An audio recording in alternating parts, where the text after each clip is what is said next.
Assalamu alaikum. Hello everyone. It's me Rimsha from my YouTube channel Rimmy Learning Lab. Today we will discuss about cell nucleus. So stay with me. Let's get started. तो आज का हमारा topic है cell nucleus. Nucleus का मतलब है inner part, central part या inner portion. ये सबसे लार्जेस्ट पार्ट होता है सेल का। अब अगर हम बात करें एटम की, तो उसका न्यूक्लियस भी सेंटर में होता है। तो इसी तरह एनिमल सेल का न्यूक्लियस भी सेंटर में होता है। कुछ एक्सेप्शनल केसेस हैं जैसे कि प्लांट सेल, तो उसमें वैक्यूल की प्रेजेंस की वजह से न्यूक्लियस साइड पे हो जाता है। वैसे तो हमारे तमाम सेल में न्यूक्लियस प्रेजेंट होता है। तो जिन सेल में न्यूक्लियस प्रेजेंट नहीं होता, जैसे कि आरबीसीज, तो उनका लाइफ स्पैन बहुत कम होता है, वो बहुत जल्दी ख़त्म हो जाते हैं, डाई हो जाते हैं।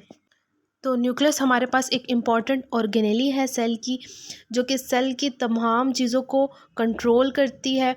मतलब कि अगर सेल की डिवीज़न करवानी है, सेल की जितनी भी एक्टिविटीज़ हैं वो न्यूक्लियस के थ्रू ही कंट्रोल होंगी। मतलब ऐसे कह सकते हैं कि न्यूक्लियस जो है वो सेल का ब्रेन है।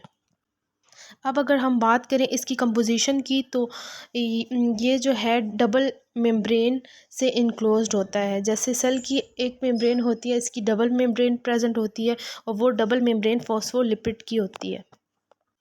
तो न्यूक्लियस जैसे कंट्रोल सेंटर ऑफ सेल है, तो इसका फंक्शन है सारी सेलुलर एक्टिविटीज़ को कंट्रोल करना। जैसे कि सेल ने कब डिवाइड होना है, सेल की ग्रोथ, ये सारी इंफॉर्मेशन जो होती है ये न्यूक्लियस के पास होती है। और इसके अलावा सबसे इम्पोर्टेंट बात ये है कि सेल के अंदर हेरिडिटी मटेरियल प्रेजेंट होता है, और ये हेरिडिटी मटेरियल बहुत इम्पोर्टेंट होता है लाइफ को सस्टेन करने के लिए। हेरिडिटी मटेरियल डीएनए को कहते हैं। ये डीएनए न्यूक्लियस में क्रोमेटिन की फॉर्म में प्रेजेंट होता है।